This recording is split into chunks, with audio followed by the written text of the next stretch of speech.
gbàgbé pé lórí show tí mo ṣe ìta àrígbọ́ ni wípé mo ní a gbọ́ pé wọ́n ní wọ́n dìgbò sínú ẹrù ẹ̀ contraband ẹ̀mú dání àdẹ̀sọ wípé ó kù díẹ̀ káàtó kódà mo sọ nínú fídíò yẹn pé ẹ lọ padà wo wà lórí péjì o mo ní tó bá jẹ́ wípé wọ́n kàn àrẹ́ẹ̀sì àlá ibi tí bá ti parọ́ ẹ máa mú mi o tí bá sọnù ẹ máa he mi o mo ní tó bá jẹ́ wípé wọ́n kàn àrẹ́ẹ̀sì Bintu Raji pé kò kàn mí kò kàn wá mo ní ṣùgbọ́n torí pé ó ní í ṣe pẹ̀lú ọ̀rọ̀ igbó yẹn mo ló kù díẹ̀ káàtó number one ẹ mú dání ọ̀rọ̀ igbó pé wọ́n gbé pé wọ́n ṣe arrest ẹ̀ pé wọ́n tàn wọ́n fi aṣọ òkè tàn wọ́n di nǹkan sínú ẹrù ẹ̀ òun ló gbé wa jáde síta kí ló dé tí a fi dé ọ̀dọ̀ George ìdí tí mo ṣe sọ̀rọ̀ dọ́dọ̀ George màá tún là hàn yín ọ̀rọ̀ mi ò ní yí padà ohun tá a gbọ́ ni wípé àwọn gúrùpù kan pé wọ́n ń lo George yìí ìyẹn George Ayílára pé adẹ̀ ti gbọ́ pé gbogbo àwọn kéèsì bíi ti mùsùlùmí wọ́n gbá wọn kan táwọn kan ń lò arákùnrin náà ní ṣèdájọ́ kò wá yé wa bóyá àwọn nìkan ni George tó wà magistrate Òṣogbo ẹlẹ́ẹ̀kejì tá a tó fi dárúkọ George ni wípé wọ́n gbé èèyàn dé court wọ́n arrest èèyàn lónìí ohun tá a gbọ́ ni wípé George yìí sì wà ní kóòtù di alẹ́ tí wọ́n sì fi ṣèdájọ́ lady yẹn same day George yìí kọ́kọ́ sọ wípé wọ́n lọ mú 15 kí lẹ máa ń pè ṣé level àbí kí lẹ máa ń pè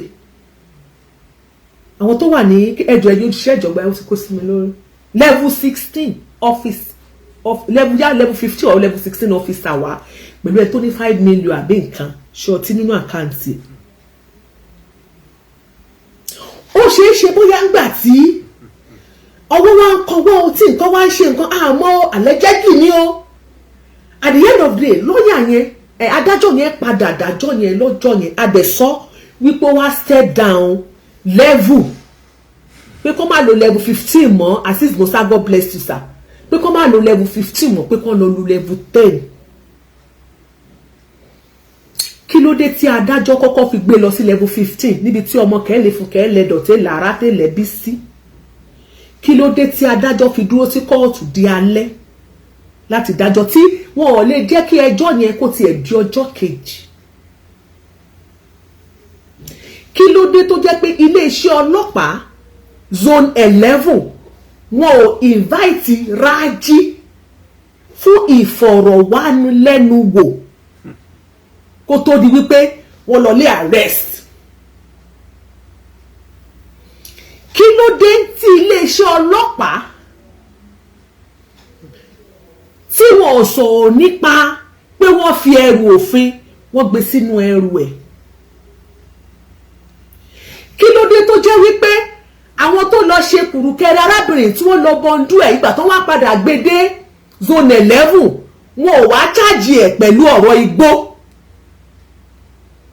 wọ́n wá chájì ẹ̀ pẹ̀lú defamation of character pẹ̀lú whatever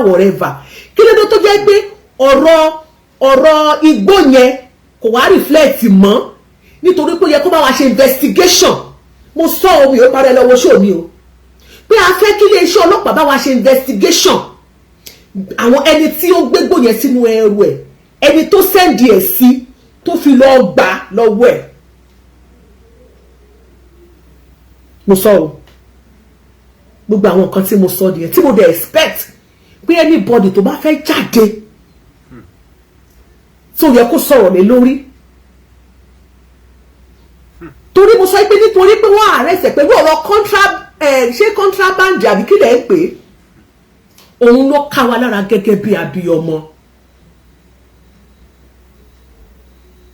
ìyẹn ni mo afẹ́ kan sọ̀rọ̀ ìgbà tó gbé nǹkan sínú ẹrẹ̀ gẹ́gẹ́ bí iléeṣẹ́ ọlọ́pàá ó yẹ kó mọ̀ sọ pé àwọn gbé ìgbé sínú ẹrù mi ó yẹ kẹ́ ẹ lọ kẹ́ ẹ tún lè gbé tiẹ̀ náà yẹ̀wò pé báwo lẹ ṣe kílẹ̀ dẹ́ fi gbé nǹkan sínú ẹrù ẹ̀ kí ló ṣe ọlọ́pàá bá wa rẹ̀ sí àwọn tó ṣiṣẹ́ burúkú yẹn ókè ẹgbẹ́ kílẹ̀ dẹ́ fi gbé nǹkan sínú ẹrù ẹ̀ igbó kò tẹ̀ bá wa mú ẹni yẹn náà pọ̀ dàrán ni ibi tá a bára wa lónìí àti ẹ̀yìn sọ̀rọ̀ débẹ̀ pé yes ilé ọṣọ́ ọlọ́pàá ti ṣe bẹ̀bẹ̀ now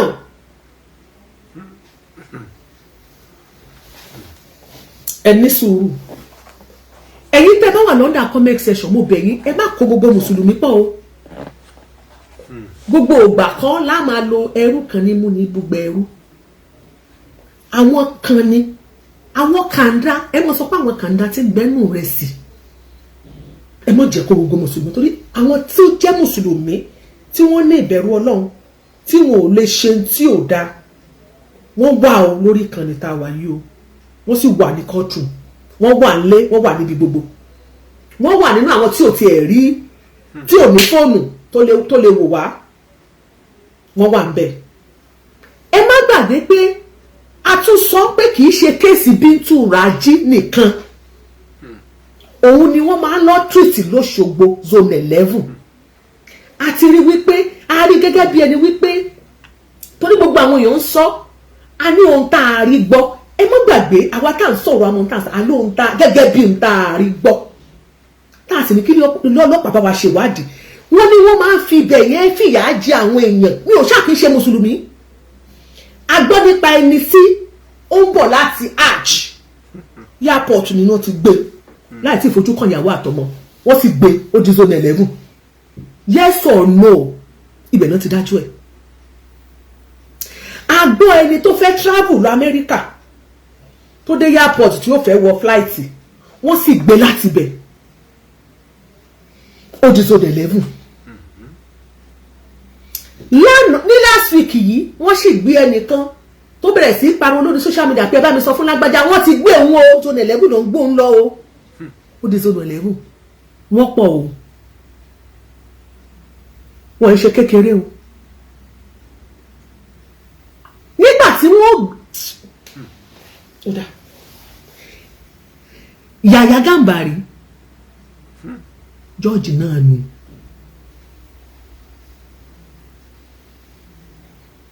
so ikú tá Azeez bàbá má yẹ kí block yẹ o please you can be in the courtroom kó ra máa wò mí jẹ́jẹ́jẹ́jẹ́ kó jẹ́ kí analyse kan tí mo ń ṣe máa block ẹ tára yín bá ti kò tọrọ tó bá ti dìgbẹ́ ká kò tó tọrọ tó bá jẹ́ pé ó ti kan igun ẹni tó súnmọ́ yín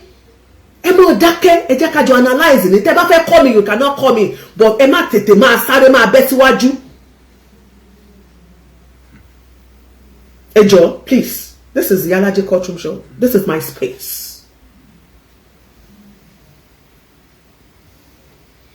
so àwọn nǹkan kan tó ṣẹlẹ̀ rí ọ̀rọ̀ ọjà kọ́ ẹ jẹ́ ká jọ yànnà náà ni inú mi wá dùn Bintu Raji ṣe fídíò a sọ̀rọ̀ lé lórí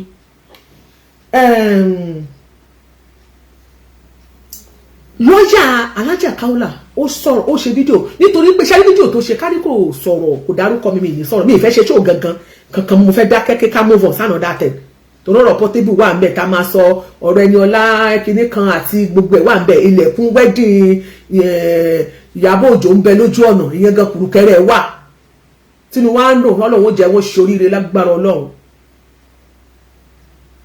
àwọn ará Tanzania àwọn ti gbórí wọ Nàìjíríà àwọn nǹkan tá lè sọ̀rọ̀ nípẹ̀ ó pọ̀ ńlẹ̀ yẹ́yẹ́yẹ́yẹ́yẹ́ àwọn síbẹ̀sì tó laná tí pìtìpìtì ayé ti bá síbẹ̀sì tó ti gbórí wọlé tó ti sá lọ ó wà ń bẹ̀ tá a ṣe lè sọ pọ̀ nítorí pé máa yìí ìyẹn Liberty lawyer fracas lawyer torí kó dárúkọ mi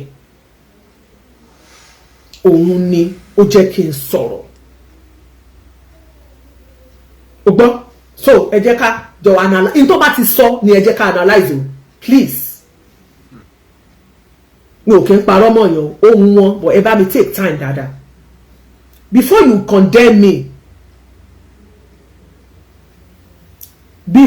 condemn me please you listen very carefully to this show. mo kí gbogbo èèyàn tó ń wò mí, gbogbo ojú tó ń wò mí pátápátá lágbàáyé ní Nàìjíríà ní láfíríkà ní òkè gẹ́gẹ́ bí àsìkò tí fídíò mi yìí tó bá ń dé ọ̀dọ̀ yín. Ohun tí ó ṣe okùnfà fídíò yìí ó ní àwọn awuyewuye tó ń lọ. Ọlásùnkànmí bá first video ta kọ́kọ́ ṣe àti analyze àti gbogbo question yìí láti sọ́nù ẹ̀ ṣùgbọ́n you are just joining the show mo kò tẹ̀lé wa tẹ́lẹ̀. Raji Basirati Bintu àti àwọn ọlọ́pàá zone 11 àti ilé ẹjọ́ wa ní Òṣogbo. Ilé ìṣe pàtàkì ó dẹ̀ jẹ́ nǹkan tá a gbọ́dọ̀ ṣe nítorí pé tí a bá ṣe àtúnṣe irọ́ àbòsí ọ̀rọ̀ tí ò lẹ́rìí. Irọ́ àbòsí ọ̀rọ̀ tí ò lẹ́rìí. Ọ̀pọ̀lọpọ̀ àwọn èèyàn tí wọ́n máa nígbàgbọ́ nínú ẹ̀ ọlọ́fà tí a fi gbọ́dọ̀ jáde ká sí clarification. Mo jẹ́ ajàfẹ́tọ̀ọ́ ọmọ ènìyàn. Human rights lawyer àbí fracas. Àwọn cases wọ̀nyí wọ́n jẹ́ cases tó yẹ pé mo mọ̀ ń pa mo sì mọ̀ sí mo sì play role nínú ẹ̀. Pàápàá jùlọ case IGP versus Raji Basirati Bintu, case CP versus Ahmad Muhammad Lawa, cases méjèèjì ó jẹ́ case tó jẹ́ pé no, please, no derogatory comments in the comment section, me, please. No derogatory comments or remarks, please. Ohun tó wá yà wá lẹ́nu ni wípé àwọn blogger wọ̀nyí Al-Madrasatu Wahabiyya ẹ máa kó dárúkọ mi o. Ìyálájé Courtroom show. Ṣé bẹ́ẹ̀ gbọ́? Ọ̀kan lọ́mọ Al-Izzat Worldwide. Ọ̀kan lọ́mọ dárúkọ wọn náà. Àwọn bloggers tẹ̀rí àtàwọn míì bẹ́ẹ̀. Àtàwọn míì bẹ́ẹ̀. Wọ́n bẹ̀rẹ̀ sí ń pa irọ́. Wọ́n ń turn story upside down. Okay. Wọ́n ń bully ọlọ́pàá. Bully ọlọ́pàá. Wọ́n ń bully magistrate. Bully magistrate. Wọ́n harass magistrate. Wọ́n tún harass ẹ̀. Mo fẹ́ fi dára lójú wípé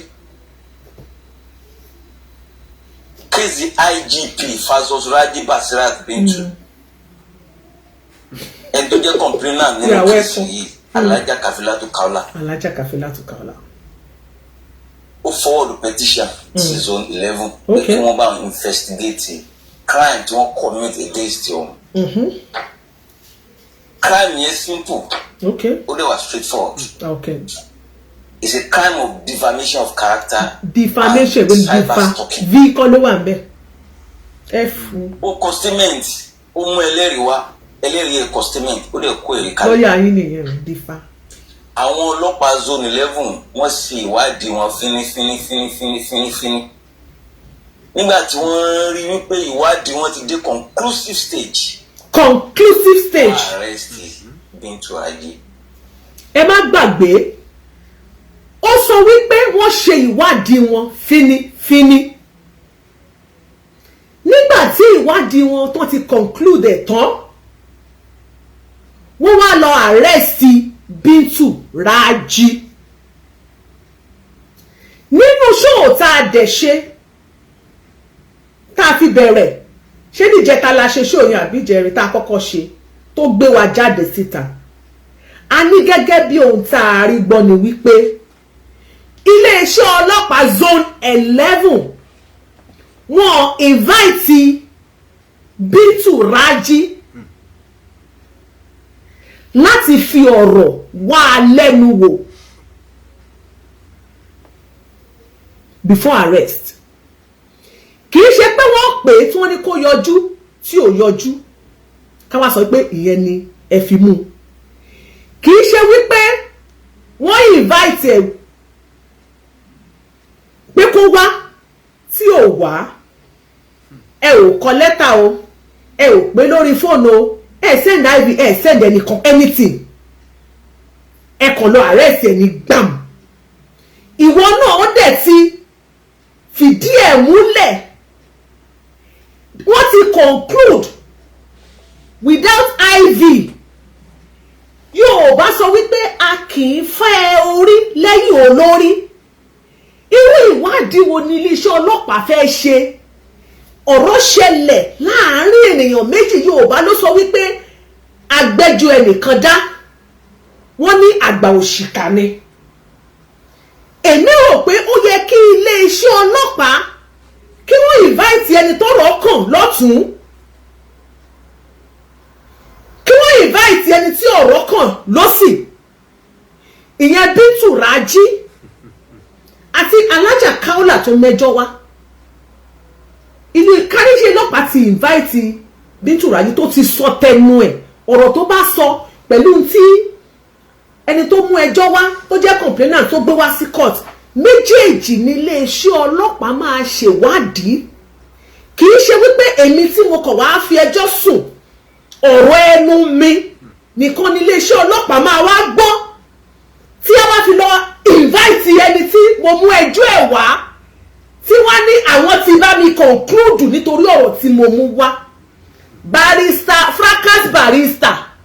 stadium ṣó o ti ń gbọ́ social media ni wọ́n ń pè bí bó o bá ti ń gbé wá la máa bẹ́ẹ̀ máa analyse ọ̀rọ̀ ẹnu ẹni mo fi ń béèrè o tó ṣe ibi tó sọ pé wọ́n parọ́ mi fẹ́ wo ló ti mo pa mẹ́ o ti kí mi lẹ́yìn o. wọ́n dẹ̀ gbé lọ sí court wọ́n dẹ̀ gbé lọ sí tí wọ́n arrest ẹ̀. wọ́n gbé lọ ẹ ní sùúrù má ní sùúrù. pa zone ilé. ní sùúrù. ó jẹ́ case tó jẹ́ pé mo mọ̀ sí. ẹjọ́ wọ ṣé 3 kan ló ti sọ náà. blogger wọ̀nyí. ok ẹ jẹ́ kó bẹ̀rẹ̀ láti bẹ̀ mo fẹ́ kẹ́ ẹ gbọ́. Al-Madrasatu Wahdiya Ìyálájé Courtroom show ọ̀kan lọ́mọ Al-Izzat Worldwide àwọn bloggers tẹ̀rí àtàwọn míì. ṣe òkè tí máa parọ́ ẹ̀ máa pé mo parọ́ mọ́ wọn ẹ̀ yọ kúrò ohun tó sọ la máa analyse o. wọ́n ń tọ́nu story upside down. ṣáà ti tán nẹ̀. wọ́n ń búlì ọlọ́pàá. ní sùúrù dọ́pẹ́ tèwọ́ 3. kéèsì IGP fast ẹlẹ́rìí wa ẹlẹ́rìí ẹ̀kọ́ statement ó dẹ̀ kọ́ọ̀dù petition sí zone 11 pé kí wọ́n bá wọn investigate crime tí wọ́n commit against wọn. crime yẹn simple ó dẹ̀ wà straightforward. It's a crime of defamation of character and cyber stalking. cyber stalking. ó kọ statement ó mú ẹlẹ́rìí wá ẹlẹ́rìí ẹ̀kọ́ statement ó lè kó èrè kalẹ̀. ẹ máa gbọ́ alájà Kaola kọ statement alájà Kaola wá mú ẹlẹ́rìí lọ ẹlẹ́rìí alájà Kaola ó kọ statement ẹni tẹ́ ẹ mú ẹjọ́ ẹ lọ ẹ ò wá pé kóhun náà wá kọ statement kóhun náà bóyá ó lẹ́lẹ́rìí àbí ò lẹ́lẹ́rìí kó wá lẹ́lẹ́rìí tiẹ̀ náà wá kó wá kọ statement kí iléeṣẹ́ ọlọ́pàá zone 11 kó wá ṣe kí ni kó wá jọ ọ̀rọ̀ yẹn kó gbé yẹ̀wò kó ṣèwádìí.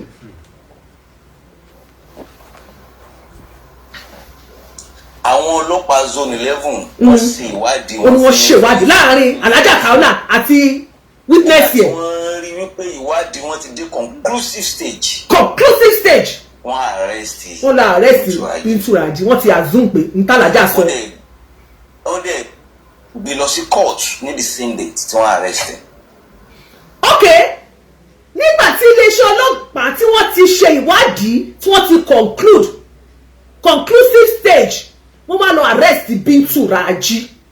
ẹ má gbàgbé pé alájà Kaola àti witness ẹ̀ ló lọ kọ statement sílẹ̀ tí lọ́ọ̀yà ti fi díẹ̀ múlẹ̀ fún wa nílé ẹjọ́ yìí. lẹ́yìn tó ti lọ kọ́ tó ti lọ ṣe tán ẹ wá lọ arrest ẹ̀. ìgbà tó ẹ wá arrest ẹ̀ iléeṣẹ́ ọlọ́pàá ò tún wá fi àyè sílẹ̀ láti wá ṣèwádìí. àwa sọ fún yín wípé ọjọ́ yẹn náà ni wọ́n gbé lọ sí ilé ẹjọ́. lọ́ọ̀yà alájà Kaola ti fìdí ẹ̀ múlẹ̀ pé the same day làwọn gbé Bintu Raji lọ sí ilé ẹjọ́. ẹni tí wọ́n tàn lọ sí Kire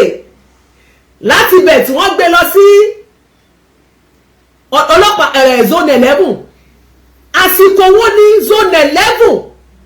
táìmù wo ló wà in between ìgbà tẹ́ àrẹ́sẹ̀ same day láti ṣe investigation yín thoroughly láì ṣègbè lẹ́yìn ẹnikẹ́ni same day yẹn náà lẹ gbé lọ síwájú magistrate. Can you people get, are you thinking what I'm thinking? Lawyer, just listen to yourself. Ṣé nǹkan tẹ́ ń sọ yìí gan ṣé gbéyẹ̀wò dáadáa ni? You are shooting yourself. Listen. Oh no, you are throwing yourself under the trailer. Now. Gbogbo ìlànà tí ọlọ́pàá Ìkírun, thank you jàre Ìkírun náà gbé lọ from Ìkírun. Lórí ìwádìí yẹn,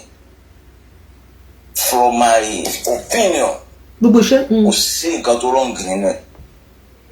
Ó ní gbogbo iṣẹ́ ìwádìí gbogbo ìgbésẹ̀ tí iléeṣẹ́ ọlọ́pàá zone 11 gbé to his own opinion ó ní kò sí kankan tó wrong níbẹ̀. You call yourself a lawyer. Wọ́n gbé èèyàn láì ṣe wípé wọ́n ti kọ́kọ́ invite tí ò wá àbí wọ́n invite kó lọ kóun náà kó sọ kó kọ́ comment tiẹ̀ kó wá bèèrè lọ́wọ́ ẹ̀ pé ṣé o lẹ́lẹ́rìí àbó ò lẹ́lẹ́rìí kó wá sọ pé òun ní ẹlẹ́rìí àbó òun ò lẹ́lẹ́rìí kẹ́ ẹ̀ tó wá gbé lọ ẹ máa kọ́kọ́ ẹ máa okay defamation of character a ṣe máa fi tí bàbá ẹ̀gbọ́n wa yìí Òṣùpá a máa fi ṣe example tó bá yá o ẹ ṣáà rán mi létí o. Látòrí bí wọ́n ṣe mú un tó fi dé orí bí wọ́n ṣe investigate ẹ̀ tó fi investigate tó fi bí wọ́n ṣe gbé lọ sí court tó fi gbé lọ sí court láàárọ̀ lálẹ́ alẹ́ ni adájọ́ ń dájọ́ o. tí ó wrong ń bẹ̀. Ó ní kò sí tó wrong ń bẹ̀. In a situation where in a situation tó yẹ pé àwọn ọlọ́pàá wọ́n ṣe ìwádìí ọ̀rọ̀ wọ́n dẹ̀ gbé ọ̀rọ̀ náà wọ́n tì sílé ẹjọ́ láì ṣe pé wọ́n ti irú èèyàn bẹ́ẹ̀ mọ́lé tàbí wọ́n lu irú èèyàn bẹ́ẹ̀ kí lè fẹ́ sọ wípé ọlọ́pàá ṣe tó wrong kí lè fẹ́ sọ pé ọlọ́pàá ṣe tó wrong. Ẹni tí ẹ mú tẹ́ gba fóònù ẹ̀ ẹni tí ẹ mú tẹ́ gba fóònù ẹ̀ tí ò ní access láti bá ẹnikẹ́ni sọ̀rọ̀ tí ò ní access láti ṣe ẹni tí ẹ̀dẹ̀ gbé wọnú court táwọn lẹ ṣe fẹ́ ṣe bá tí èèyàn bá ti ẹ̀jẹ̀ accuse gan ṣe bí defamation of character ni ọlọ́pàá ṣe how many minutes ọlọ́pàá ṣe fi ṣèwádìí níbo lẹ ti ṣèwádìí àwọn wo lẹ pè tẹ́ fi ṣèwádìí ọ̀rọ̀ ẹnu ẹni tó mẹ́jọ wá àti witness kan ṣé òun lẹ fi ṣèwádìí òun lẹ fi conclude òun lẹ fi gbé lọ sí court tẹ̀dẹ̀ seize fóònù ẹ̀ ẹni tó bá rò bẹ́ẹ̀ ṣe wùwà yẹn ó máa rò pé kíní ìní kọ má nínú èmi ò kí ń parọ́ bọ́rọ̀ bá ṣe rí ni mo ṣe máa ń sọ ẹ̀yin náà ń kí ọ̀rọ̀ mi lẹ́yìn bọ̀dá lọ́ọ̀yà. àwọn ọlọ́pàá tí wọ́n mọ iṣẹ́ torí wọ́n pé. ó dáa kó fáwọn ọlọ́pàá yẹn pákéjì. kí wọ́n tó approach defendant. kí wọ́n tó pick ẹ̀ tàbí ká tó invite ẹ̀. wọ́n á ti bá ìwádìí wọn dé 99%. tí kò jẹ́ pé kò sí nǹkan tí wọ́n. no that is not an IV no invite kẹ̀ èyí tó ṣe fún Bintu yẹn fracas lawyer wọn kì í ṣe invitation wọn ò ní lọ gbé ní Ìkírun ẹ understand invitation àwọn ọlọ́pàá ò ní fọwọ́ sí pé kẹ́ ẹ gbé igbó sínú ẹ̀ kẹ́ ẹ fi tàn from one state to another pé kó wá gbaṣẹ́ torí kò yé wa tí ìjáde kẹ́ ẹ sọ fún wa pé ṣé ìfọwọ́sowọ́pọ̀ ẹ̀yin àtẹ̀yìntẹ́ lọ arrest ẹ̀ ní ọ̀rọ̀ contraband tó láwọn nǹkan tó yẹ kí táwọn jáde síta tí ò yí àwa tá a wà ní orí ìkànnì yìí à ń béèrè ẹ̀ fún wa lánsà náà ṣé ẹ sọ fún wa nǹkan tó yẹ kí ẹ sọ pé ẹni ṣe gbogbo tí ọlọ́pàá ṣe dá ṣé ọlọ́pàá mọ̀ nípa bẹ́ẹ̀ ṣe kó báwọn èèyàn ṣe kó contraband nínú aṣọ fún ni tó fi set up ṣọlọ́pàá mọ̀ bẹ́ẹ̀ ẹ ṣàlàyé kẹ́ ẹ sọ fún wa àwọn wọn ló kó contraband sínú ẹrù ẹ jáde kẹ́ ẹ ṣàlàyé fún wa bóyá rọ ni àbó òótọ́ ẹ sọ ẹni tọ́lọ́pàá ṣe dáa ṣe àwọn èèyàn tó sẹ́ẹ̀tì kìíní yẹn up ṣé wọ́n ran iléeṣẹ́ ọlọ́pàá lọ́wọ́ ni láti mú ṣókó báyìí ni ẹ ṣàlàyé kẹ́ ẹ sọ fún wa ibi tá a dé dúró lónìí ọ̀rọ̀ contraband tẹ́ ẹ gbé sínú ẹrù ẹ̀ náà ni ó yẹ bá wa gbé sókè. now nígbà tí ọlọ́pàá parí ìwádìí wọn ṣé kí wọ́n gbé ìwádìí wọn kalẹ̀ ni kó di wípé àwọn ará nàìjíríà wọ́n bẹ̀rẹ̀ sí ń tọwọ́ bọ̀ ṣẹgbọ́n influence. ẹgbọ́n tó sọ ó ní ṣé kí iléeṣẹ́ ọlọ́pàá ṣé kó bí a kó máa slow lórí ẹ̀ kí àwọn èèyàn wa ní nàìjíríà kó sáré máa tọwọ́ bọ̀ ìyẹn ni wípé gírígírí gàràgàrà ẹgbẹ́ wọnú kóòtù ẹ fẹ́ fìyà jẹ ni ẹ tún fìdí ọ̀rọ̀ wa múlẹ̀ because kí ni ẹ̀rù bà yín sí wípé àwọn kan wọ́n lè tọwọ́ bọ̀ tóun tó wà ńlẹ̀ yìí tó bá jẹ́ pé ẹni case ni tí ẹni ẹjọ́ ńlẹ̀ kò yẹ kẹ́rù bà yín pé àwọn kan bóyá wọ́n máa tọwọ́ bọ̀ because ó yẹ kí freedom máa ń wà tí ọ̀rọ̀ case in judiciary mo ní ẹ̀tọ́ ibùdó ẹni tó pààyàn gan èyí àáfàá tó pa absat yẹn wọ́n sì ní wọ́n máa gba lọ́ọ̀yà pẹ̀lú pé wọ́n sọ wípé suspect ni o torí suspect sì ni bọ̀bọ̀ yẹn ilé ẹjọ́ ló máa fìdí ẹ̀ múlẹ̀ fún wa wípé apànìyàn ni pẹ̀lú bá a ṣe fojú rí gan tó tí mo sọ pé ààyò burúkú yóò sì tún gba lọ́ọ̀yà lórí ọ̀rọ̀ yẹn wọ́n sì ń ṣe ìwádìí tó ká mọ́ lọ́wọ́ báyìí iléeṣẹ́ ọlọ́pàá sì ń ṣe ìwádìí lórí ọ̀rọ̀ yẹn.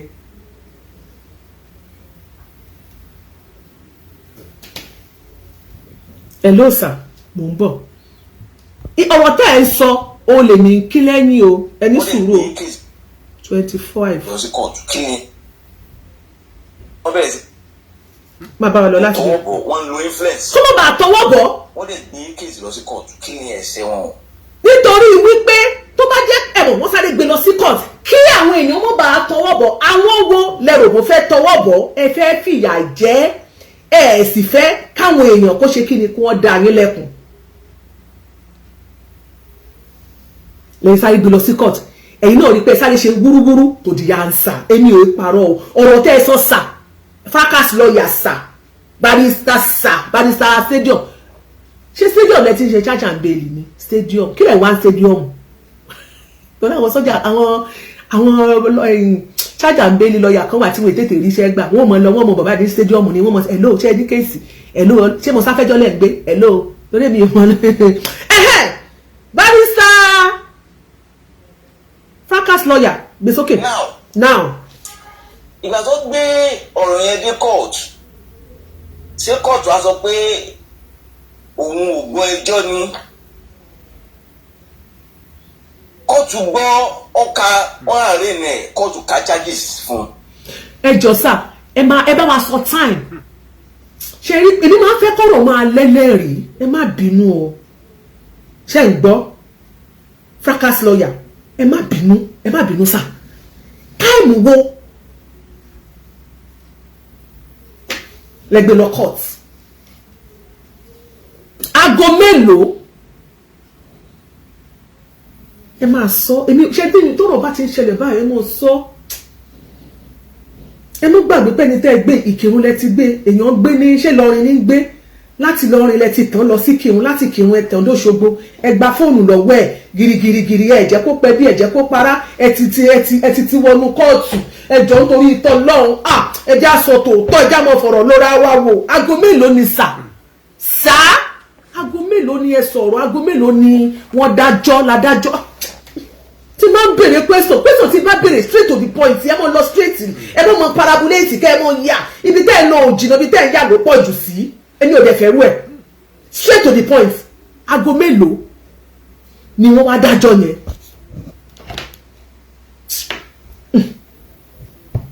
tẹ́ bá ti ń sọ̀rọ̀ ẹ máa mọ̀ pé inú mi ń dùn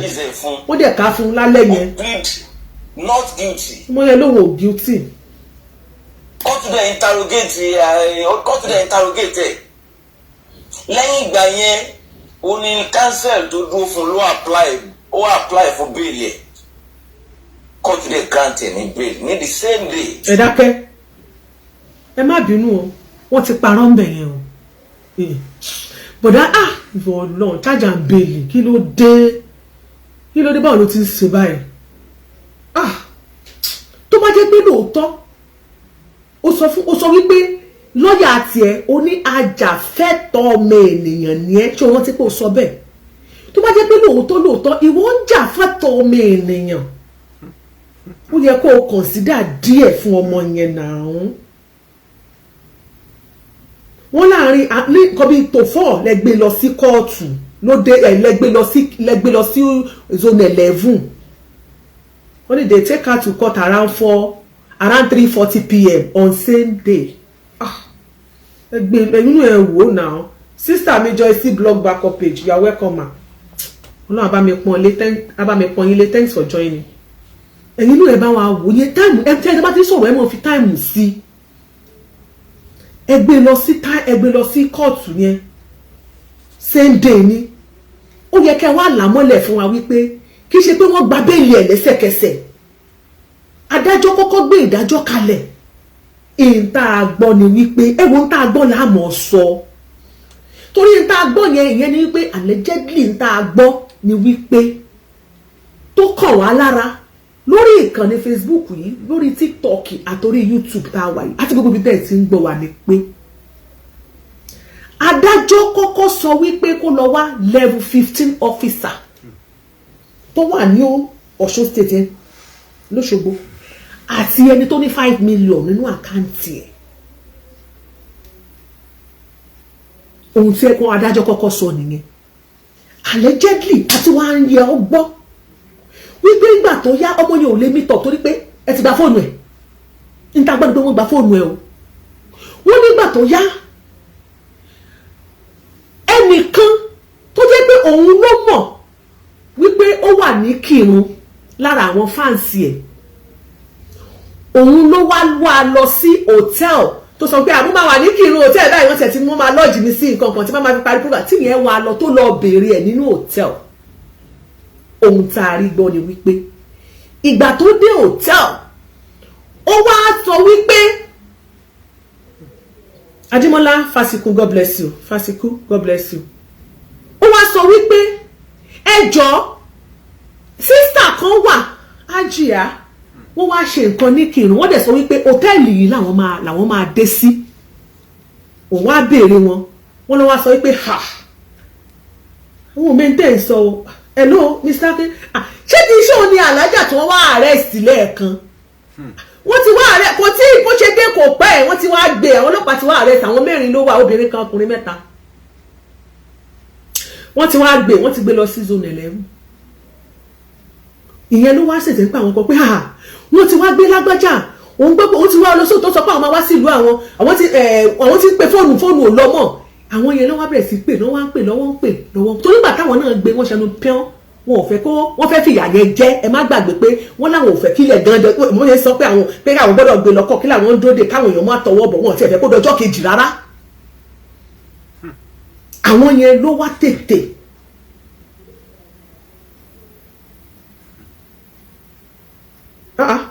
wọ́n ní kò tiẹ̀ ẹ máa gbọ́ mo tún gbọ́ allegedly ìta tí wọ́n rí gbọ́ ni wípé iléeṣẹ́ ọlọ́pàá gan ò jẹ́ kó kọ statement kó tó dé kóòtù so ẹjọ́ àwọn tó wá fẹjọ́ sùn fáìlì wọn nìkan náà ló wà níwájú ilé ẹjọ́ adájọ́ láti yànnàná ọ̀rọ̀ tó wà lẹ́yìn tọ́rọ̀ bá ṣe jẹ́ ní kẹ́jẹ́ ká sọ lédì yẹn ló jẹ́ kán mọ̀ ó lè pé ìgbà tó wá mọ̀ táwọn èèyàn bẹ̀rẹ̀ sí wá pera wọn ohun tá a wá gbọ́ ni wípé ọwọ́ àwọn èèyàn bẹ̀rẹ̀ sọ pé kíní kan zone 11 ẹjọ́ ta ló mọ̀ yẹn ní zone 11 ìkọ́kọ́ bá ń ṣẹlẹ̀ ta ló mọ̀ ní zone bóyá nígbà èmi ò mọ̀ I was not there o alẹ́ ẹ̀jì ni o ìgbà tó wọ́n wá kanwọ́ kò gbọ́ lè ṣe fẹ́ mi tàn wọ́n òbí dakọ́ mi tàn pẹ̀lú ẹ̀ náà bá rẹ̀ alájọ́ ti kọ́kọ́ gbé 15 level 15 wá síwájú àti 5 million nínú àkáǹtì bọ̀ kò sí bó ṣe lè bí tọ̀ ṣé ìlú ẹ̀ ni ṣó ń gbé bẹ̀ ni ta ló ti ẹ̀mọ̀ pé wà ń bẹ́ kó tó wá di wípé adájọ́ náà bá tún ní òkè ẹ jẹ́ ká tún ṣe báyìí gbà náà ẹ jẹ́ ká gbé wá sí level 10 ẹ jẹ́ kó lọ wá level 10 officer wá kó tó wá di wípé àwa gbọ́ pé wọ́n wá pé yẹn wà easier láti tètè rí level 10 wẹ́n má gbàgbé pé wọ́n gba béèlì kò rí commit up béèlì lọ́jọ́ yẹn o according to nǹkan tá a gbọ́ torí pé lórí afẹ́fẹ́ yìí náà láti gbọ́ táwọn èèyàn sọ wípé ó sùn ẹ̀wọ̀n ọjọ́ kan which means pé tó bá jẹ́ wípé wọ́n bá torí bí àwọn tó àbí ṣé rọ́ ni wọ́n pa nǹkan tá a gbọ́ lórí afẹ́fẹ́ wọ́n ló sùn bẹ̀ lọ́jọ́ kan àfi tẹ́ ẹ̀ bá tó sọ bẹ́ẹ̀ mọ́ ìtẹ́ bá ti sọ lórí ìkànnì lánàá la máa fi jọ́ọ̀jì yín ẹ̀yin kan lẹ́ ń sọ wípé ó sùn ẹ̀wọ̀n ọjọ́ kan tó wáyé pé ó bá sùn bẹ̀ lọ́jọ́ kan definitely ọjọ́ kejì lẹ perfect béèlì ẹ̀ ṣe ẹ get because ó ti bọ́ sọ́wọ́ alẹ́ kò síbi tí wọ́n ti rí level 10 officer gan ó sùn bẹ̀ ọjọ́ kejì náà tó rí béèlì ẹ̀ gbà ó sùn bẹ̀ lọ́jọ́ kan àbísà fracas lawyer àbísà mo ń bọ̀ o ẹ má bínú o ọ̀rọ̀ tí wọ́n ń sọ òun náà làwa náà bá ṣe kí ni ó yá tí bá ti parọ́ ẹ jáde kẹ́ ẹ sọ̀rọ̀ ẹ má tí ì pè báyìí analyse ẹ jọ̀ọ́ ẹ jẹ́ ká ṣe ṣóòtán ẹ má bínú. kò rí bẹ́ẹ̀lì ẹ̀ perfect lọ́jọ́ yẹn ó perfect bẹ́ẹ̀lì ní the following day ẹ wá sọ the following day bẹ́ẹ̀ pé ẹ̀wọ̀n jọlé ó jọ ṣàwámà ẹ má pè ní táìmù yẹn jẹ́ analyse mo analyse lọ́wọ́ tẹ bá wò mí mufti Manchester later. Ayílára nínú ọ̀tún alẹ́ inú wa ò ní dùn kí àwọn faceless bloggers ojú mi lélẹ́yìí o tàbí àwọn abanilórúkọ jẹ́ kí wọ́n bully individual títí lórí social media kan tó wá bọ́ sí orí ọlọ́pàá kan bọ́ sí orí ilé. ẹ má bínú o lọ́ọ̀yà stadium my question is this ká bá wá jẹ́ blogger abanilórúkọ jẹ́ ẹ̀yin tẹ́ ẹ wá jẹ́ lọ́ọ̀yà bóyá ká wá sọ pé ẹ̀yin lọ́ọ̀yà abaniláyé jẹ́ ẹ jájọ pín 50-50 mi ò bínú ọlọ èmi ì sábà bínú sí irú nǹkan báyìí. jọ láti mọ lè jẹ́ kí ilé ẹjọ́ kí wọ́n ṣiṣẹ́ wọn. àwọn ò sọ pé kí ilé ẹjọ́ mọ̀ ṣiṣẹ́ wọn ẹ̀yin lẹ́yìn ṣe àjàfẹ́tọ̀ọ́ ọmọ ènìyàn ẹ̀yin lẹ́ẹ̀ fún wa ní oore ọ̀fẹ́ kọ́mọ yìí náà kó tiẹ̀ ṣe kí ni ṣé rí ìwà tẹ́ ẹ wí ẹ̀yin lẹ jẹ́ ká mẹ́nu bà ẹ̀ka ètò ìdájọ́ ti magistrate ní ìpínlẹ̀ Ọ̀ṣun Yorùbá ní sáà bólóògùn ti pé kó sáà ṣé bẹ́ẹ̀ tí sáà náà wọ́n ní kó o pín eré kó o láre ìkan ò gbọ́jọ jù kan ṣé bẹ́ẹ̀ ti pín náà nù ẹ̀ka ètò ìdájọ́ ṣe rí wípé tẹ́ bá wo kíní lógò màmá yẹn ó gbé òṣùwọ̀n báyìí ni ó gbé ni ó yẹ kẹ́ ẹ wọ̀n kó yíkú ọ̀nì ẹ mọ̀ túmọ̀ ẹni ẹ̀yin gẹ́ ẹ mọ̀ yìí fracas lawyer tẹ́ ẹ ṣe charge and bail tẹ́ ẹ ṣe yìí ẹ mọ̀ yìí ẹ. nínú state tí wọ́n ní ilé ẹjọ́ tó solid tó dẹ̀ wà reliable. Ọ̀ṣun state. ìwọ kọ́ ló máa sọ fún wa. nínú àwọn magistrate tó jẹ́ pé ó wà very very careful extremely brilliant endowed with maximum wisdom Dr. Ayílára wà. ẹ mọ̀ wá hype ara yín bí ẹ mọ̀ sí hype èèyàn rántá rẹ̀ damage control ni olóyìnbó ń pè tẹ̀sí mọ̀ wulẹ̀ má ṣe é ọgbọ́n kan ní mo sọ fún ẹ má hype kankan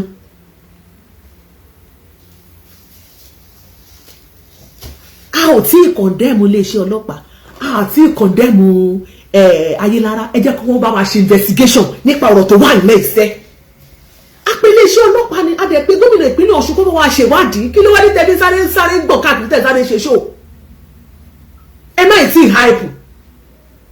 ẹ̀yin kọ́ lè máa sọ fún wa a ti gbéṣẹ́ yẹn fún iléeṣẹ́ ọlọ́pàá Nàìjíríà àti ẹ̀ka ètò ìṣèdájọ́ ní orílẹ̀-èdè Nàìjíríà àti Ọ̀ṣun state government kó bá wa ṣèwádìí àwọn òkúkú bínú sí yín èwo damage control ẹ̀ ní sùúrù ẹ̀ mọ́ bẹ́ẹ̀ ẹ mọ́ ṣáájú ẹlẹ́ẹ̀dẹ́pẹ̀ẹ́dẹ́. mo wá ń fi dédé àsìkò yìí mo fi ń sọ̀rọ̀ fún gbogbo ẹni tí ó bá ti gbọ́ fídíò tí àwọn blogging Facebook page àti TikTok page wọ̀nyí tí wọ́n ń gbé jáde àlèmọ́dúrásá tún wà bí ọ̀daràn page ni black kò tí ì sí blackmailer tó page yẹn ní ayé. ṣé ẹ ti rí ẹni tó kún àmọ́ bá pèèyàn ní sí Zajambeli ó dárúkọ àlèmọ́ God bless you Uncle Victor for the gift ẹ ṣé o èyí ti TikTok ẹ gbọ́gbọ́n tí wọ́n ń sọ o wọ́n ní ọ̀daràn péèjì òun ni mo sọ fún yín pé Zajambeli lèèyàn kò lẹ́rìí ilé ẹjọ́ ò fìdí ẹ̀ múlẹ̀ pé ọ̀daràn péèjì ni ó ń sọ conveniently boldly ni kò ti allege o ó dẹ̀ lóun mọ̀ṣẹ́ ṣé tí ẹni tó ní péèjì bá sùn ẹ̀ sí tó ní kó gbẹ́ èrè wá ìjẹ́ ó lẹ́rìí lọ́wọ́ ṣe rí pé lọ́ọ̀yà yín ò mọ̀ṣẹ́ nígbà bá ń sọ fún yín ẹ̀ ní gbọ́ ṣó mọ̀ṣẹ́ báyìí ó yá sọ tèmi náà. ẹni pé ọ̀rọ̀ tí mo sọ yìí ìgbà tó fi di 5 hours after ẹ̀yìn kan ó bẹ̀rẹ̀ sí máa blackmail. a ní láti blackmail ohun tó sọ ẹgbẹ́ òtún bàbá máa ṣe. Courtroom show kò sí ní Nàìjíríà blogger ni ó máa ń gba owó blọ́ọ̀gì ni. ṣe rí pé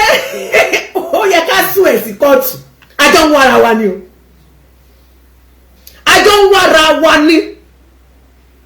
ó ní mo máa ń gba owó fi blọ́ọ̀gì ni lọ́yà Zajambeli wàá fìdí ẹ̀ múlẹ̀ fún mi wàá gbé ẹ̀rí ẹ̀ jáde síta fún mi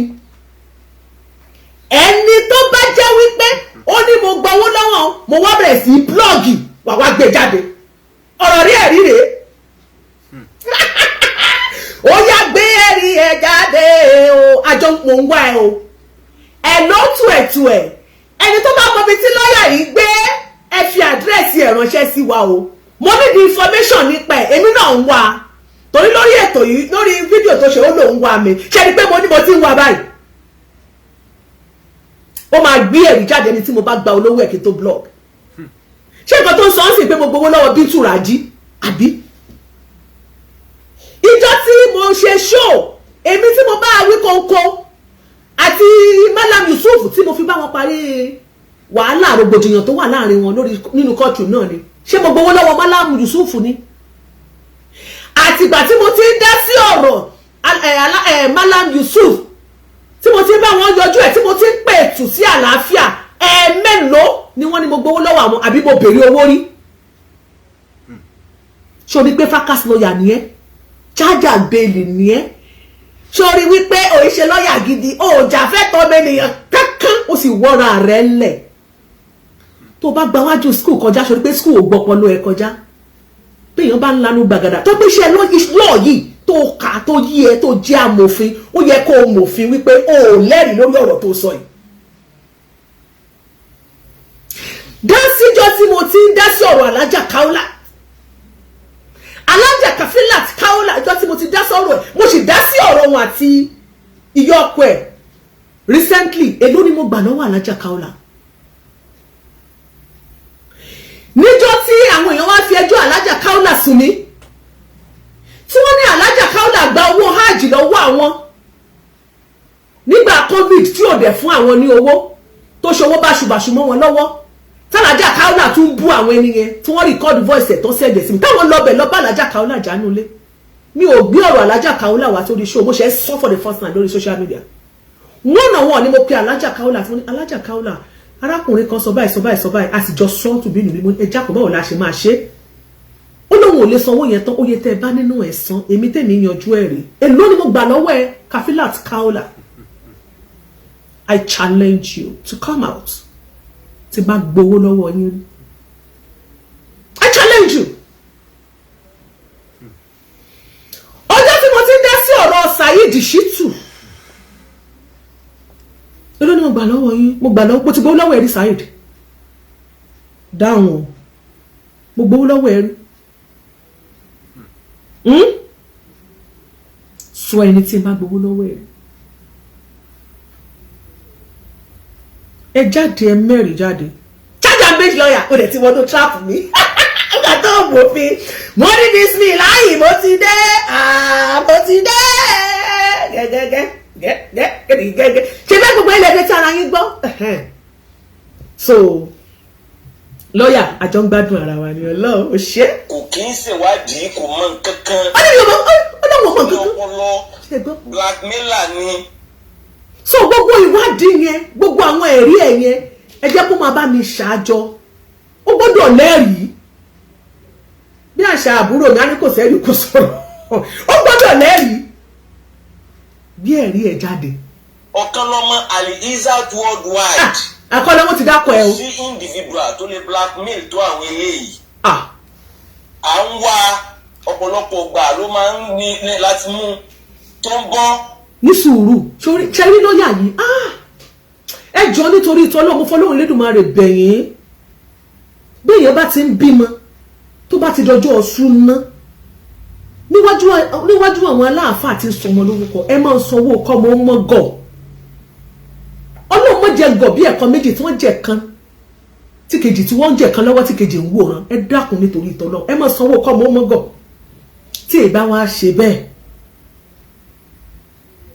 irú bọ̀dá yìí wà máa sọ̀rọ̀ pé ẹnìkan bá àyàn ló kọjá ẹ dákun níbi tá a bára wa lónìí Saheed Shittu ti ń bẹ ní kákọ́ọ̀sì yìí ti ń play victim olómọ mú ọ̀rọ̀ káwọ́lá wá sórí afẹ́fẹ́ jẹ́jẹ́ la máa dúró ní 2022. abẹ́ ti ẹ má tètè gbàgbé ọ̀rọ̀ báyìí alájà káwọn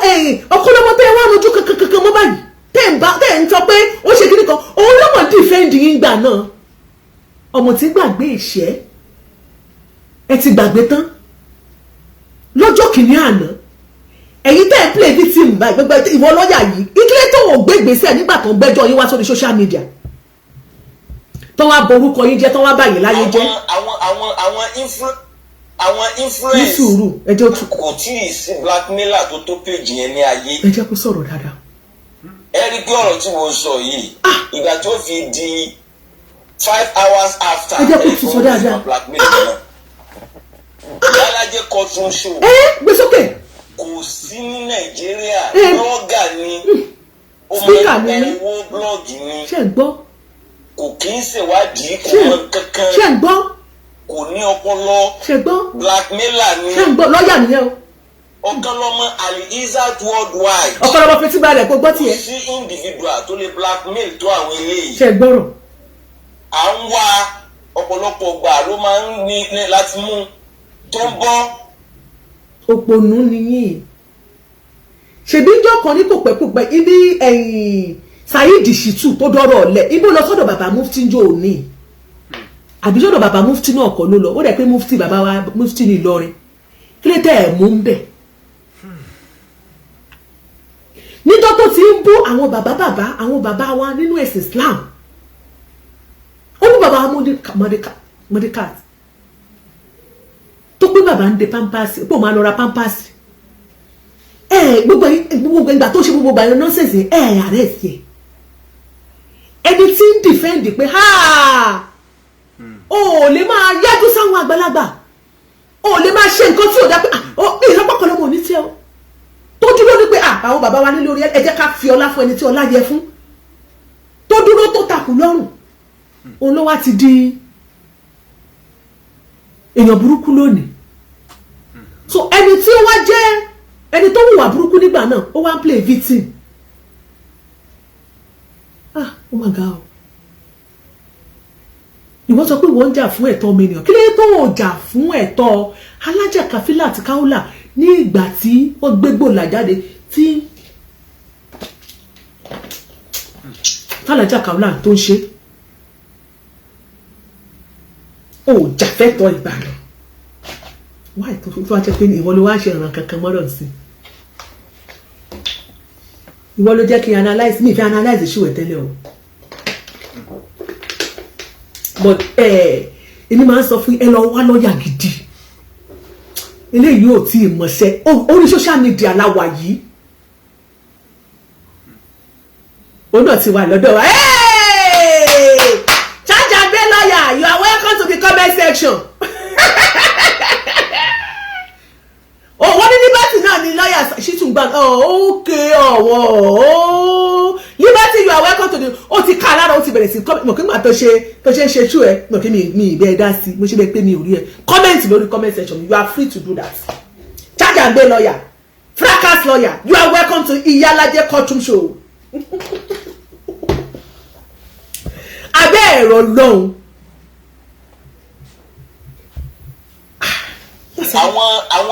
àwọn influence ló máa ń lò tó máa fi ń bọ́ lọ́wọ́ ọlọ́pàá àwọn tí mo kà kalẹ̀ gbogbo bí kẹ́ bá ti rí ọ̀rọ̀ wọn ẹ má kà kún o. ó ní ẹ má kọ̀rọ̀ wa kún o. gbogbo ẹni tó bá dẹ̀ mọ bí a ṣe lè rí wọn arrest gbogbo ẹni tó bá ní assistance láti render láti arrest wọn I need the support wọn. àwọn ẹ̀yin tèmi èmi gan Ìyálájé ní the support yín defamation of character ó ti bà mí lórúkọ jẹ́ cyberbully méjèèjì tó fi gbé tí ẹ fi gbé Bintu Raji ìwọ gangan ó ti kó sínú ẹ méjèèjì ní fi gbé ọ èmi gan ń wá ọ àjọ ń wára wa ni Nàìjíríà lọ wà èmi bẹ l'Amẹ́ríkà oh get mọ̀wulẹ̀ wá mi Amẹ́ríkà mo wà Amẹ́ríkà náà ń pè bíi èmi gan ń wá ẹ fún ẹ̀sìn ìbanilórúkọ jẹ́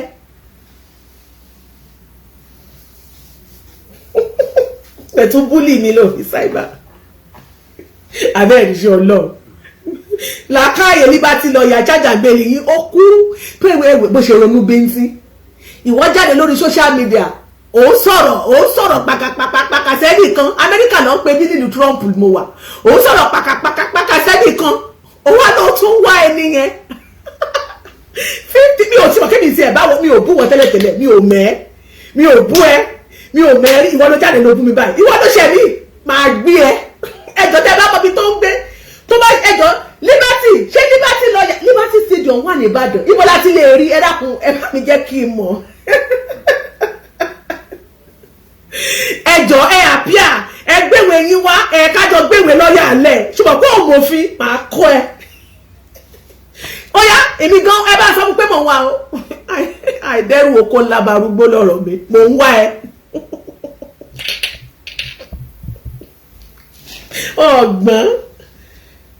Court wa we have a reliable court. Court wo court yìí. Ọ̀pọ̀ kì í fìyà jẹ aláìsàn. ṣé ẹ ti gbọ́ nǹkan tó ń sọ ó ní kóòtù wa.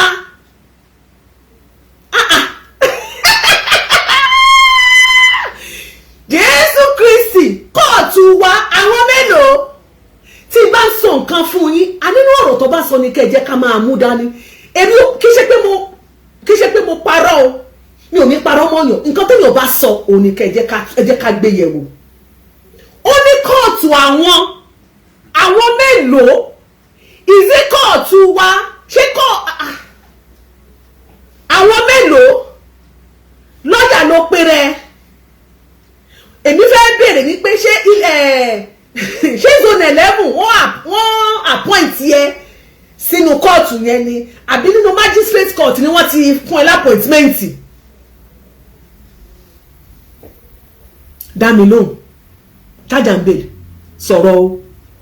ọ̀rọ̀ tó sọ náà ni. say unnecessarily nínú gbogbo àwọn ọlọ́pàá zone 11 wọn wò you can never see zone 11 violating fundamental rights of any suspect. bára nǹkan tá à ń sọ nìyẹn lọ́ọ̀yà ló pe rẹ̀ why tó ń speak fún iléeṣẹ́ ọlọ́pàá ó ń kọjá àyè ó ń mọ̀fin ó ṣe jẹ́ pé wọ́n ló ń speak fún iléeṣẹ́ ọlọ́pàá ṣé wọ́n gbé àṣẹ lọ́ọ̀yà ṣé mo pé ìyẹn ni wípé ọ̀rọ̀ tó ń sọ yìí kóòtù wa iléeṣẹ́ ọlọ́pàá zone 11 ẹ kì í ṣe báyìí kẹ́ ẹ kì í fìyà jẹ yẹn lọ́nà which means pé ọ̀nà mẹ́ta tó dárúkọ yẹn jọ ń ṣiṣẹ́ pọ̀ ní ẹjọ́ kọ̀lábọ̀ nìyẹn you and the court wa and iléeṣẹ́ ọlọ́pàá ẹjọ́ kọ̀lábọ̀ ìtumọ̀ nǹkan tó ń sọ fún wa nìyẹn tó o bá mọ̀ ojú o bá gbọ́ Yorùbá I'm gonna teach you court wa àti iléeṣẹ́ ọlọ́pàá zone 11 wọn kì í fìyà jẹyàn so which means pé kákọ́ọ̀sì ń gbogbo yín nǹkan tí wọ́n lọ sọ bẹ́ẹ̀ nínú ọ̀rọ̀ tó sọ gbọ́n àgbékalẹ̀ ọ̀rọ̀ ló ṣe pàtàkì wọ́n mi tó o bá mọ̀rọ̀ sọ máa rántí pé àwọn kan mọ̀rọ̀ gbọ́ nínú àwọn tó mọ̀rọ̀ gbọ́ lèmi ìyálájẹ́ wà sọ̀rọ̀ ní mí ní ọlọ́rọ̀ pèdèpèdè ní mí ní elédè torí tí èdè bá rújú tó bá dàrú báyìí máa sì yànnà náà lẹ́yọ kọ̀ọ̀kan mi ò ṣe rọ́ mi ì ṣe fọwọ́ rọ́ sẹ́yìn nínú ká gbọ́ Yorùbá yìí ọ̀rọ̀ tó sọ ni mò ń bẹ́ẹ̀ ṣọ́kẹ́ mi bẹ́ẹ̀ fi kún àmọ̀rọ̀ gbọ́ jura lọ ni bó ṣe rò bó mọ̀rọ̀ sọ àwọn adẹ̀ ti ń bẹ́ẹ̀ tù àti ń bẹ́ẹ̀ tù kò jù bẹ́ẹ̀ lọ sọ̀rọ̀ sókè èwo ló ti dénú yín. How is that? How was school today? You have a pack. ọlọ́pàá zone 11 come around the suspect wọ́n investigate wọ́n dey charge the court. Go and bring your brother. Why are you coming home? Oh, today is Tuesday. Sorry. It was Muhammad Awad. Sorry. Office is state CID. Ní under Osun State Police Command olo investigate case yẹn o. Ó fi ẹnu kọ́, ó fi ẹnu dá, ó fi ẹnu bà tẹni ẹlẹ́ni jẹ́ ni o. Ó fi ẹnu bà orúkọ olórúkọ jẹ́. Ṣé ń gbọ́? Malam Yusuf Adepoju kò mẹ́rí kò bẹ́ẹ̀ tán iṣẹ́ ọ̀dà yín pọ̀ kò rán ẹ níṣẹ́. Ṣé ti rí wípé mo sọ fún ilé ẹ̀kọ́ gbà mò ń wo gágà pé ó fẹ́ jọ lọ́ọ̀yà Malam Yusuf ìwọ tó jáde tó péré ẹ ní lọ́ọ̀yà Alhaja Kaola now you are defending Malam Yusuf Adepoju ìgbà tí mo sọ lọ́jọ́ kìíní àná tí mo sọ pé kí bàbá wa Malam Yusuf wá defend ọ̀rọ̀ ìkan wá jáde síta kí wọ́n wá sọ fún wa wípé ṣáwọn wà ní gúrùpù kan náà pẹ̀lú wọn àbí wọn ò sí ní gúrùpù ṣé wọ́n jọ ń ṣiṣẹ́ pọ̀ àbí wọn ò jọ ṣiṣẹ́ pọ̀ pé ọ̀rọ̀ yìí ó dìsí kọ́ ọ̀mú wa bí àṣà àyàtúndì wípé ọ̀rọ̀ yìí ò yé wa now ó jáde gẹ́gẹ́ bí lọ́ọ̀yà Alhaja Kaola now you are defending Malam Yusuf Adepoju ẹ̀yin èèyàn mi ṣé tí mò ń rò lẹ̀ ń rò àbí ibẹ̀ ẹ̀rọ ni mò ń rò tí èyí ni kò àbí ṣé nǹkan tí Ṣàjàgbé ṣóun tó ń sọ ṣóun ló ní mínì sí mi ẹjọ́ ṣé iye tí mò ń rò lẹ̀ ń rò ṣá ṣé ibẹ̀ ẹ̀rọ ni mò ń rò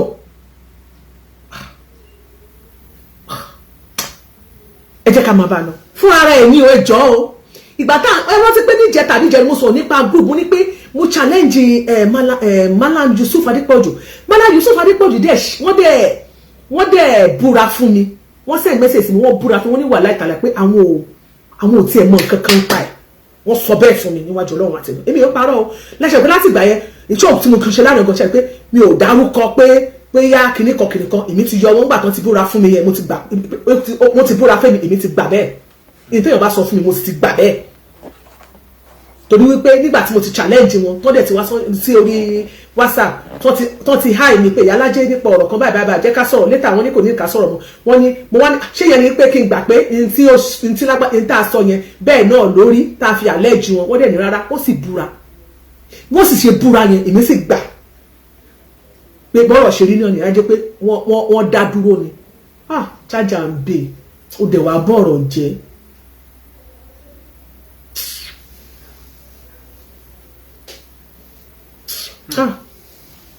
Malam Yusuf Adepoju ẹ̀wọ̀n nǹkan tí lọ́ọ̀yà ẹ̀ sọ ṣe rí pé ọlọ́mọjàre tí ó kóyàn síta bí ọmọ ọjọ́ mẹ́jọ tí ẹ̀ ti ń rí báyìí ṣé ká wá mọ̀ sọ pé ń fìdí ọ̀rọ̀ múlẹ̀ ni àbí kí wá ní báyìí ẹ lọ wá lọ́ọ̀yà gidi béèyàn bá ń parọ́ báyìí yóò sì mọ báyàn parọ́ ni lọ́yà gidi béèyàn bá ṣe nǹkan tí ò dá báyìí yóò sì mọ sọ fún pé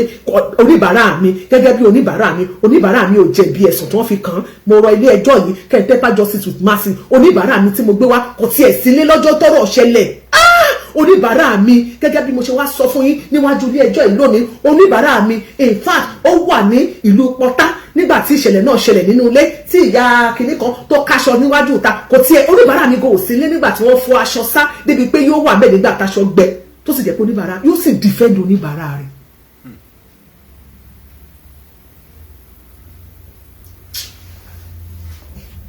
èmi kọ́ o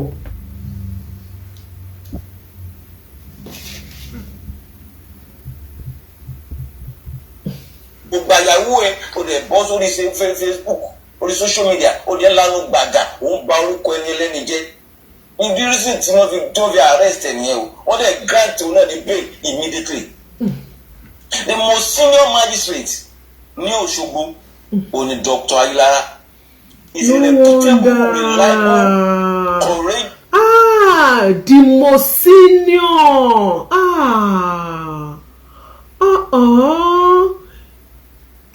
Sir George Ayilara wọ́n lẹ́yìn the most senior ẹ fẹ́ máa lò no wonder tí wọ́n sọ táwọn èèyàn complain so most senior lẹ́ lọ́ mọ̀ most senior lẹ́ lọ́ bá tó yẹ làwọn èèyàn ṣe kí làwọn èèyàn ṣe ń kọ́ ló ṣẹ̀ṣẹ̀ yé mi George Ayilara ẹ̀dẹ́lẹ̀ o àwọn èèyàn fẹ́ borúkọ yín jẹ́ o òkè pátápátá ni Jésù mi o ó ṣẹ̀ṣẹ̀ wáyé mi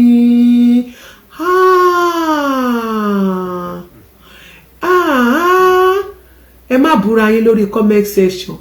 tẹ́ ẹ bá bú mi ẹ mọ̀ pé mi ò ní dá yín lò tí bá ṣe tán máa block ìyáláyà yín ni èmi ò ọ̀rọ̀ táwọn àwọn kinní yín gbé wá tó níbàárà yín gbé wá òun la kún bá yín yànnàná àwọn ò ní fi kún mo senior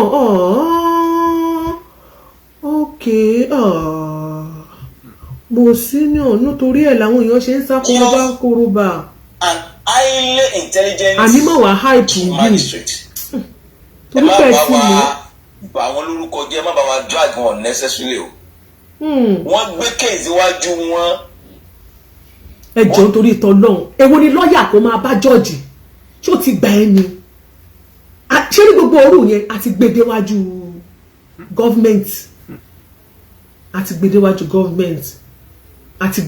gọ́ọ̀mẹ̀ntì kò sí mi bọ́ ẹ bá mi sọ fún Malam Yusuf pé bọ̀bọ̀ yìí ò mọṣẹ́ Ọlọ́run ó lè ṣàkóbá fún èèyàn pẹ̀lú bó ṣe ń sọ̀rọ̀ ẹ jẹ́ kó ní script bí ọba máa jáde sọ̀rọ̀ àwọn tó bá mọ òfin ju òun lọ eléyìí bóyá ilé iṣẹ́ pé charge and bail ni fracas lawyer ni òun kàn ṣe gbàgbàgbàgbà ariwo kọ́ ni music làákàyè ló yẹ kó o gbé kalẹ̀ tó bá fẹ́ gbèrò public speech yìí jáde bí a press release ní ká pè ní o because èmi ò mọ̀ ọdún ìwọ náà wá di blogger ó ṣe spoken spockets speak spoken spockets ló wá ń ṣe torí kí ló gbé àlàyé tó ṣe ń sìn báyìí ó tún fi ń kó bá ara ẹ̀ ni ó tún fi ń kó bá àwọn oníbàárà ẹ̀. ó dẹ̀ àrẹ́nu wọn wọ́n dẹ̀ apply fún bẹ́ẹ̀lì wọn ó dẹ̀ grant wọn ní bẹ́ẹ̀lì. a ti gbọ́ gbogbo yẹn ẹ jẹ́ ká fìyẹn lẹ̀ ibi tá à ń lọ sí i so gẹ́gẹ́ bí ohun tẹ́ ẹ ti gbọ́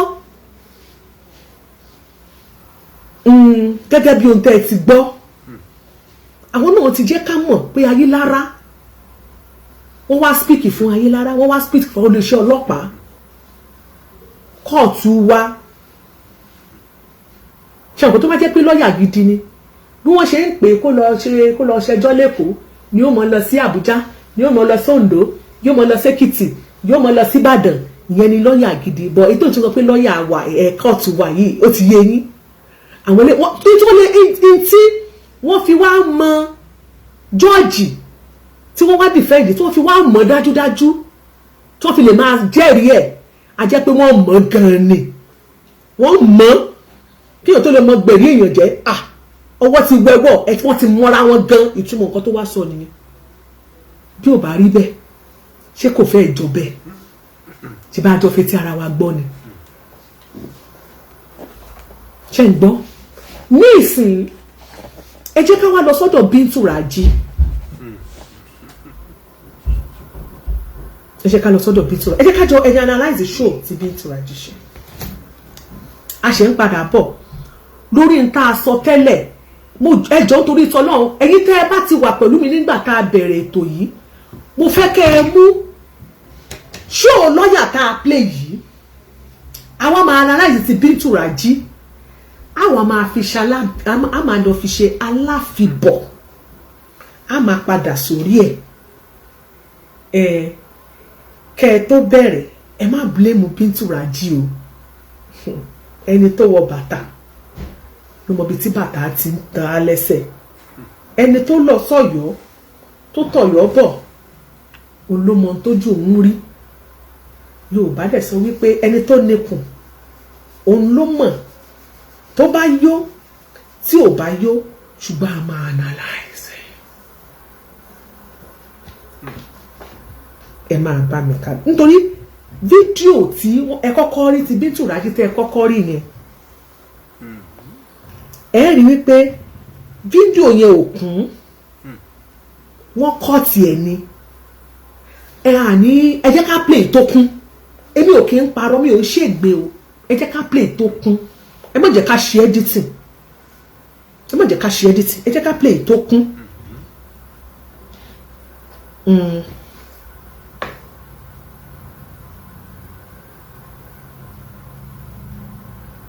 Ẹ jẹ́ ká play tó kún.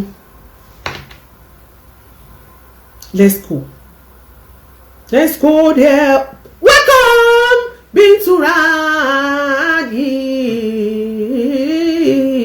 Abali sisi ẹ jẹ́ ká lọ ẹ̀yin tèmi. Mo ní bismillah mo ti dé. Mo ti dé.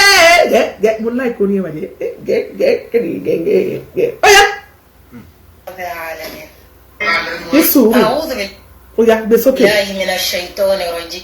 Okay, ona ni fún wọn lele.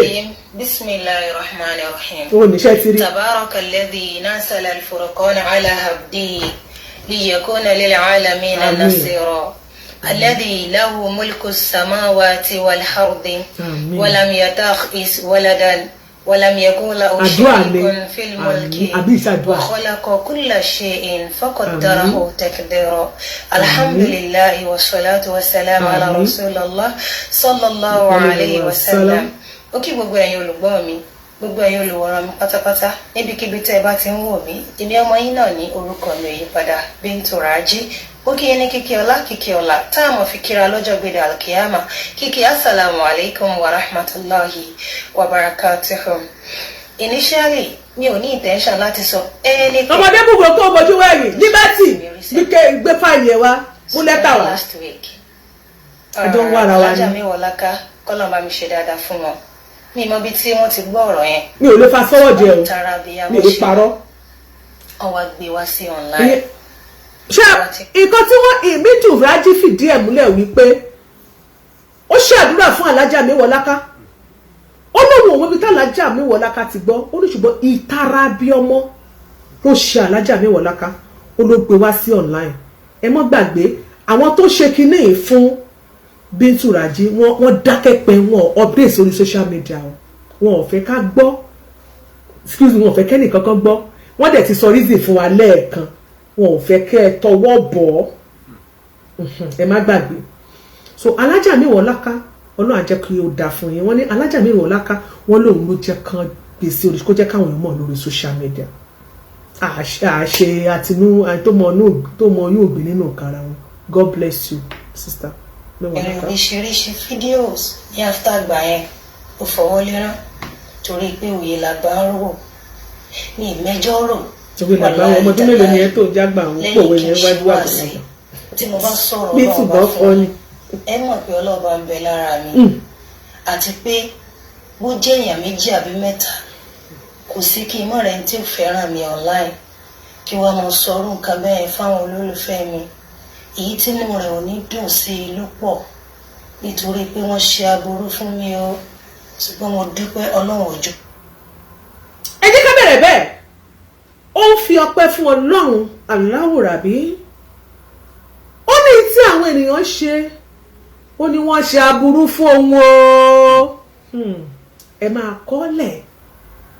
ṣùgbọ́n ẹnu ẹ̀ ló fi ń sọ yìí ẹ jẹ́ ká máa mú ẹ jẹ́ ká máa kọ́lẹ̀